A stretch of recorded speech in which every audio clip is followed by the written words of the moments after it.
श्री दिनेश जैन, श्रीमती रेखा जैन, दिवेश जैन, दिशा जैन एवं समस्त गंगवाल परिवार, प्रवासी मुंबई, निवासी ब्यावर।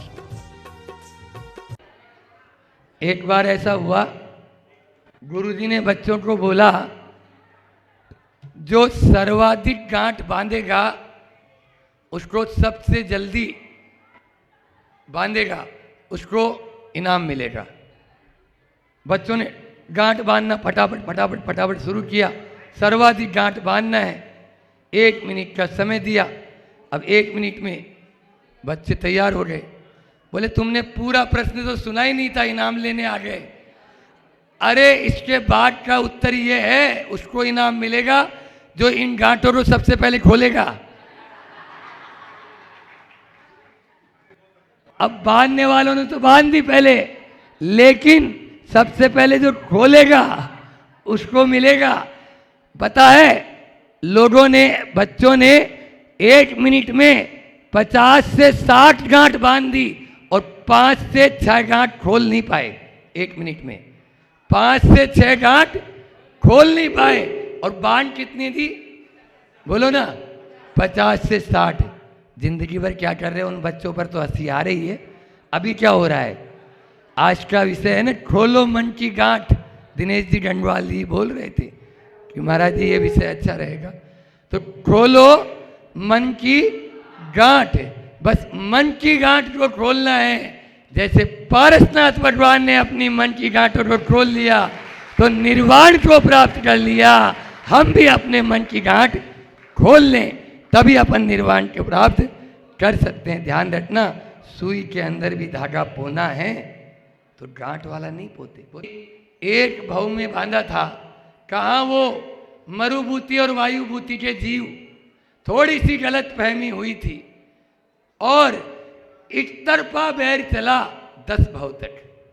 10 भाव तक एक तरफा, पारसनाथ के जीव ने, कोई वायुभूति के जीव ने कुछ नहीं, लेकिन मरुभूति के जीव वहां पर काल संवर और कमट के जीव तक, कमट बन गया तब तक उपसर्ग करता ही रहा। सर्प की पर्याय हो चाहे नरक की पर्याय हो, चाहे कहीं पे भी, सब जगह वह त्रियंश के पर्याय हो, सब जगह वह केवल कष्ट ही देता रहा, कष्ट ही सहता रहा।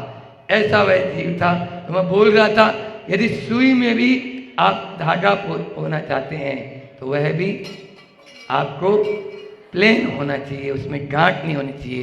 पानी खींचते हो तो पानी खींचते हो, जो रस्सी टूट जाती है पुरानी, अब तो जो है, अब तो पानी खींचने की बात ही नहीं, बटन दबाओ और पानी आ जाता है। अब तो जैसे जादू होता है। क्षमा मांगने और माफी मांगने की प्रवृत्ति होनी चाहिए। कुरल काव्य में बहुत अच्छी बात लिखी है। अरे बदला लेने का क्या मजा, मजा तो तब है जब आप सामने वाले के हृदय को बदल डालो। मजा तो तब है जैसे प्रभु पारसनाथ ने कमट के जीव के हृदय को बदल दिया और उन्हीं के समोसरण में सम्यक दर्शन की प्राप्ति कर ली।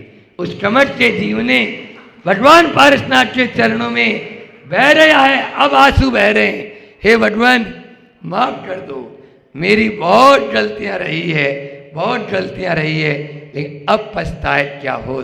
जो लोहे को सोना कर दे वो पारस है कच्चा, और जो लोहे को पारस बना दे वो पारस है सच्चा। वो पारस है सच्चा। बस पारसनाथ खुद बोलते, आजा बैठ जा मेरे बगल में, लेकिन आप लोग हो चिपके हैं। महाराज फेविकोल का जोड़ है, उतरेगा नहीं। भले भी आप मुंबई से लाओ और चाहे आप कलकत्ता से लाओ, चाहे कहीं से भी लाओ, हम औरंगाबाद या संभाजी नगर वाले या हम यहाँ के, इसको धीरे धीरे मन की गांठ को खोलना है तो आपको पारसनाथ की बात को तो स्वीकार करना है। ये तो देखो, आज इस प्रवचन की सार्थकता तभी होगी जब जिससे आपका बैर है पहले उस, और ध्यान रखना, जो बैर बांध लेता है उसकी अधोगति ही होना है, अधोगति ही होना है। जिसने गांठ बांध ली है, वो गांठ यदि मन में बांधी हुई है, जब वो बोलना बंद कर देता है, सुनना बंद कर देता है, दिखता नहीं है, तब वही बातें याद आती है। लेकिन अब किससे बोलूं, जीभ तो उठ ही नहीं रही है। कौन से भाई को बुलाऊं, कौन से बेटे को बुलाऊं, ये स्थिति हो जाती है। इनसे बचने के लिए अपने भीतर की वह गांठ खोलना ही होगा। अगर खोलेंगे नहीं तो वह गांठ और अधिक टाइट हो जाएगी। ध्यान रखना, गांठ जो होती है ना, गांठ लूज कब होती है? गांठ को ढीला करते हो आप लोग तो पहले जब छोटे थे तो कोई चीज बंधी हुई है तो थोड़ा सा उसमें गीलापन कर देते थे, थोड़ा सा या तो मुंह से खोलते थे और या उसको हल्का सा जरा सा कर दिया तो थूम के उससे तो वह तुरंत खुल जाती है। बस ऐसा ही थोड़ा सा अपना उसमें गीलापन लिया हो, विनय भाव लेके आ जाएंगे तो वह गांठ खुल जाएगी। कल नहीं परसों समाधि तंत्र में बहुत अच्छी बात हमने कही थी कि अपने पास में सब कुछ है, लेकिन सामने वाले के प्रति यदि हमारा भाव अटेंशन गलत है तो वो अच्छी बात भी हमको कैसी नजर आती है? बोलो पवन जी, वो अच्छा कर रहा है तो भी बुरा नजर आता है। और यदि सामने वाले के प्रति बहुत वात्सल्य प्रेम है तो उसकी हर चीज मंजूर हो जाती है। नहीं, ये तो कभी गलत कर ही नहीं सकता है। बस प्रतिकूल की अनुकूल व्याख्या करो। 4 दे रहा हूं पॉइंट। प्रतिकूल की अनुकूल व्याख्या करो, बुराई में भी अच्छाई देख लो क्या मिला।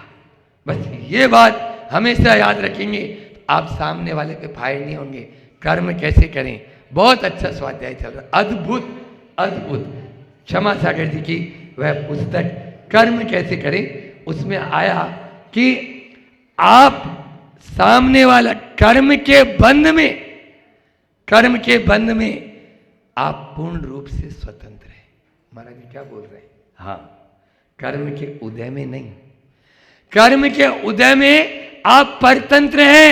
अरे आप क्या इस खेत की मूली हैं? जब ये नहीं बच पाए तो हम क्या करेंगे? कहा था वो स्वधर्म इंद्र जो 5 कल्याण बनाने आया था, 7 दिन तक घोर उपसर्ग होता रहा, कहा था? बोलो, आप तो बोलते हो तुमसे लागी लगन ले लो अपनी शरण। ये किसके पास गए थे? ये किससे बोलने गए थे कि तुमसे लागी लगन ले लो अपनी शरण? आप तो इनको बोल रहे हो। ध्यान रखना, अपने किए हुए कर्म को हमें ही भोगना पड़ेगा। साक्षात तीर्थंकर भी आ जाए तो उसमें कोई रद्दो बदल होता नहीं। हाँ, हम हमने बोला ना, कर्म बंध में आप पूर्ण स्वतंत्र हैं। हम नया कर्म बांधें ये कोई जरूरी नहीं। आपको पारसनाथ भगवान ने 10 भाव तक क्या किया? उन्होंने नया कर्म का कोई बीजारोपण ही नहीं। तुम्हें जो करना है कर ले। एक बात और सूत्र दे देता हूं सब लोगों को, you are right, I am wrong. बस घर में वैर विरोध होगा ही नहीं। आजकल बड़ी बड़ी लड़ाइयां नहीं होती। अब जो पहले होती थी ना, लठ लेके होता था और उसको मारते थे, ये करते। अब छोटी छोटी लड़ाइयां होती है, वो दिन भर मुंह फुलाए रखते हैं। शीत युद्ध, पति पत्नी एक बिस्तर पर रहना, एक कमरे के नीचे रहना, लेकिन वो इधर मुंह करके सोएगी, वो इधर मुंह करके सोएगी। जो क्या हाल है बोलो, समझ में आ रहा है? ये शीत युद्ध है। हाँ, ये छोटी छोटी बातें, हर बात के ऊपर नुक्ताचीनी एक दूसरे के नहीं। हमको प्रतिशोध और प्रतिक्रिया इन दोनों से बचना है और अपने अंदर में पारसनाथ भगवान जैसी सहनशीलता और क्षमा को धारण करना है। 2 को छोड़ना है और 2 को अंगीकार करना है। आज के पूरे प्रवचन का सार यही है। तो अपने मन की गांठ खुल जाएगी कि हमें प्रतिशोध और प्रतिक्रिया से बचें और साथ में सहनशीलता और क्षमा को धारण करें। इस कार्यक्रम के पुण्यार्चक थे माताजी एवं पिताजी श्रीमती कमला जैन, श्रीमान रूपचंद जी जैन, श्री दिनेश जैन, श्रीमती रेखा जैन, दिवेश जैन, दिशा जैन एवं समस्त गंगवाल परिवार, प्रवासी मुंबई, निवासी ब्यावर।